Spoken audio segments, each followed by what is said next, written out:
Hola, ¿cómo están? De vuelta, hoy nos encontramos en el segundo bonus, o sea, en la segunda semana de este podcast. Ya sería un viernes y el fin de este bonus, como de todos los bonus, es relajarnos, terminar bien la semana y pensar un poco sobre lo que fue la semana. Más para reflexionar, los invito a reflexionar, aunque no es necesario, si no quieren no lo hagan, nadie los obliga, obviamente. Pero bueno, o pensar un poco, o si no a la vez distraernos podría ser. Eso creo que sería como la gran ventaja que puede tener escuchar esto un viernes. Distraerte un poco de la semana y ya despegarte. Y los que tienen la suerte de no tener que ocuparse de distintas cosas el fin de semana, se pueden distraer y se pueden desconectar hasta el domingo a la noche, que ahí se pudre todo, pero bueno. Hoy ese objeto de distracción va a ser algo que me apasiona a mí, algo que a mí me interesa mucho, que es el mate. Esta vez toca hablar de la historia del mate. Aclaro de que tal vez, muy probablemente, hablemos más del mate durante muchos bonus, o por qué no, en algún capítulo, relacionándolo con algún tema social, que es el fin del podcast, obviamente. Pero bueno, los bonus, como no necesariamente tienen que estar relacionados a la sociedad, aunque sí el mate, estamos hablando de la historia, que está de todas formas relacionado con la sociedad, aquí lo tenemos. Bueno, el mate nosotros lo heredamos, el mate en un principio digamos que nosotros lo heredamos de lo que eran, porque ya de esa misma forma ya no existen, los aborígenes guaraníes, que entre otros, principalmente los guaraníes, que ellos lo que hacían era utilizarlo para los rituales religiosos. Era una forma de compartir de distintas formas. Bueno, ellos lo utilizaban para rituales religiosos. Un dato que les puedo tirar es que ellos no lo tomaban de la misma forma que lo tomábamos nosotros. Porque ellos no lo tomaban de la misma forma que nosotros lo tomamos ahora. Obviamente, no nos imaginamos con una bombilla de metal porque ya es un mecanismo más complejo. Pero ellos lo que hacían era, con las mismas calabazas, servían agua caliente y le tiraban la yerba ahí, como si fuese para preparar un mate cocido como se preparaba antes, sin el saquito. Entonces, ellos lo que hacían era utilizar sus dientes para sorber y colar con los dientes el líquido. Entonces, la yerba quedaba afuera y entraba el líquido que era el mate. Es una forma para nosotros media rara y media complicada de tomar, media incómoda, diría yo. Pero bueno, era lo que podían hacer ellos y si ellos estaban bien, simplemente estaba bien.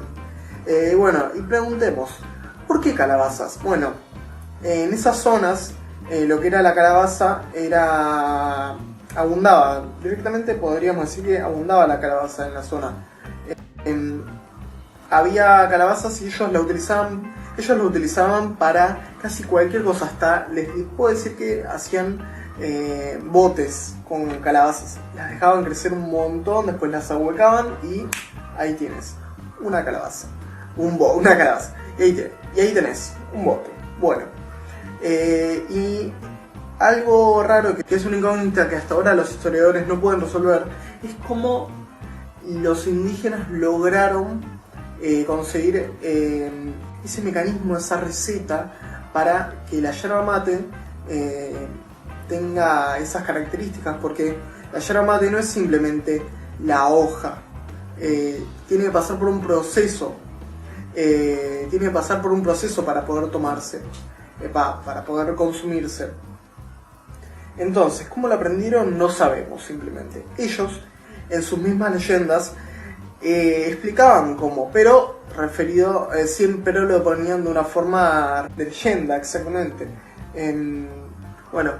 Entonces, los historiadores todavía es algo que no lo pueden resolver hasta este momento, pero sí tenemos, por ejemplo, las leyendas que ellos hacían, que nos lo mostraban como que ellos abrían los ojos de la yerba, así lo llamaba, porque consideraban como un ente, porque era algo divino la yerba, por eso se utilizaba en los actos religiosos. Entonces abrían los ojos de esta hoja para crear la yerba mate.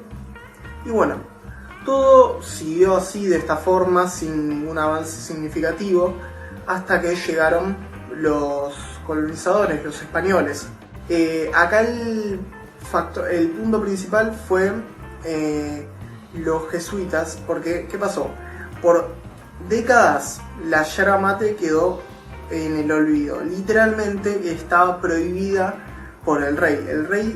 El virrey de España pidió exclusivamente que se prohibiera la yerba mate porque era considerada un acto profanador. O sea, era un acto que iba en contra de la religión por el simple hecho de venir de los aborígenes, porque ellos lo utilizaban justo para sus religiones. Entonces en la religión con la religión católica no se podía mezclar. Pero ¿qué pasó? Luego al paso de los siglos se empezó a necesitar más la ayuda de los aborígenes dentro de lo que fue... se empezó a necesitar más la ayuda de los aborígenes.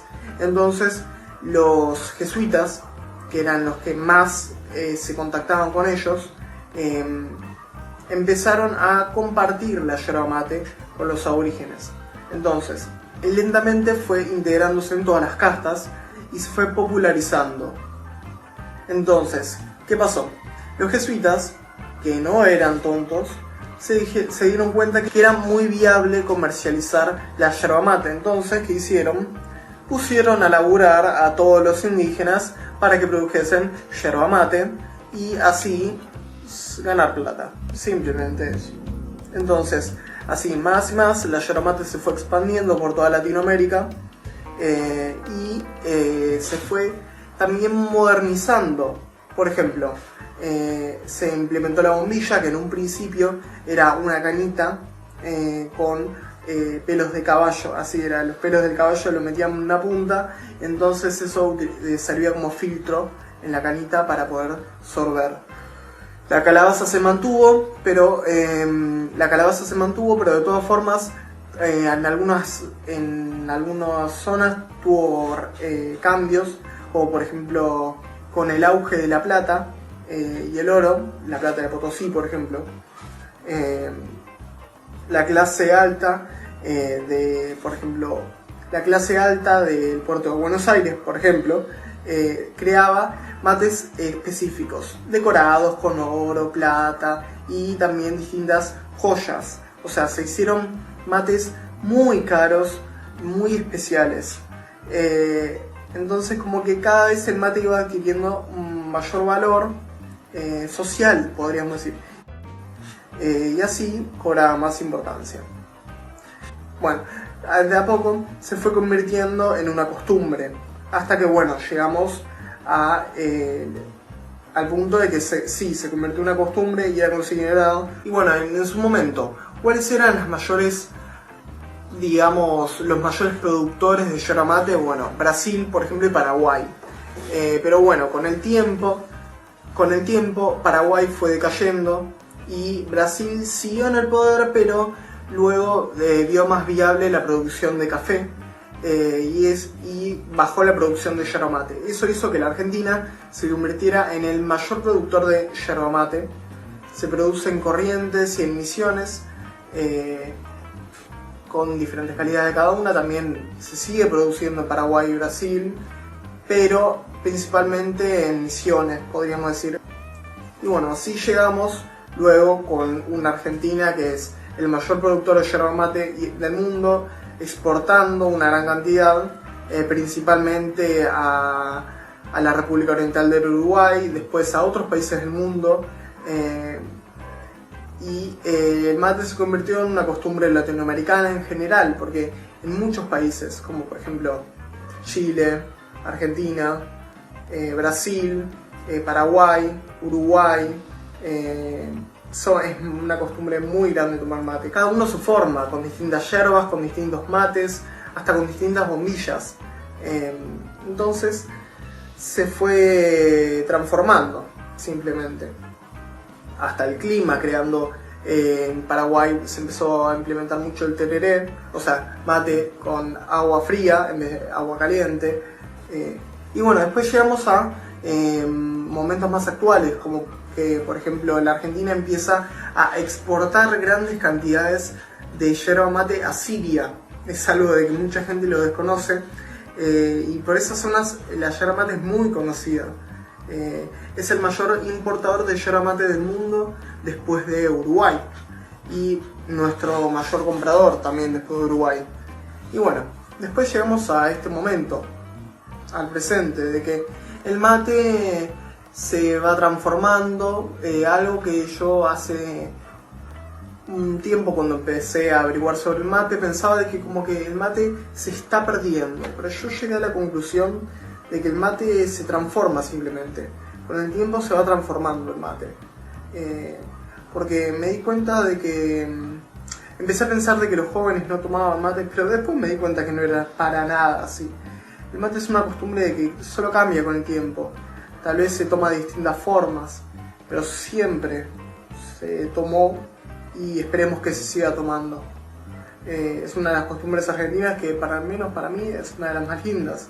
No por el gusto, ni siquiera por le soy sincero, para mí el mate no es tan rico, pero tiene algo que te atrapa, algo, no sé, es algo social, el compartir, que llegues a una casa y lo primero que te digan es, ¿querés tomar unos mates? Hasta me ha pasado gente que no conoces que te ofrezca un mate, por buena onda, por compañerismo, porque simplemente, no sé, quiere verte bien, quiere charlar, fomenta la charla el mate. Es algo que es impresionante, no entiendo, porque tal vez el hecho de compartir crea un lazo afectivo en el momento que te genera una charla, pero siempre que se está tomando mate es muy complicado tomar mate callado. Eso es lo que pasa. Es muy raro. Pero bueno, es algo que cada uno puede pensar, y a mucha gente no le puede no gustarle el mate, a mucha gente le gusta dulce, a otros le gusta solo el tereré, otros lo toman directamente cimarrón, amargo. Pero bueno, a muchos les gusta el mate, a otros no, pero a muchos les gusta. Y eso genera un gran lazo entre todos los argentinos, y más que los argentinos. El mate une toda Latinoamérica, y hasta Latinoamérica con Asia, digamos. Es algo muy importante, y les digo, como recomendación personal, para terminar este podcast, todos los años se lleva a cabo una expo en la rural que se llama Matear. Bueno, yo hace unos años que voy, y la verdad que es muy lindo, como para el que le gustaría conocer la cultura. Bueno, el que viene de viaje en Buenos Aires, si tiene la oportunidad de ir, es muy lindo. Es algo de que, como bueno, al menos yo tengo la costumbre de cada tanto ir como a hacer una visita a Capital. Yo no vivo en la zona oeste del conurbano de Buenos Aires, y yo cada tanto, cuando vamos a Capital, hacemos una visita a algún museo o algo para pasear, y matear siempre es una de las opciones cuando se hace. Esperemos que este año se pueda hacer por, bueno, toda la situación que está pasando. Estoy en duda, pero bueno, es una recomendación simplemente. También hay libros que son muy interesantes de leer para el que le interese. Yo tengo mi favorito, que es El mate de Vida Nacional de Argentina, de Francisco Escutelá, que aunque parezca loco, me lo crucé en Matear, y tengo su tarjeta, o sea que, ¿vieron? Y nada, simplemente les digo, tomen mate. Si no les gusta, denle una oportunidad, no se nieguen a hacerlo, denle una oportunidad por lo menos, y simplemente relájense y terminen bien el viernes. Empiecen bien el fin de semana y descansen este fin de semana, por favor. Y quedamos acá. Gracias.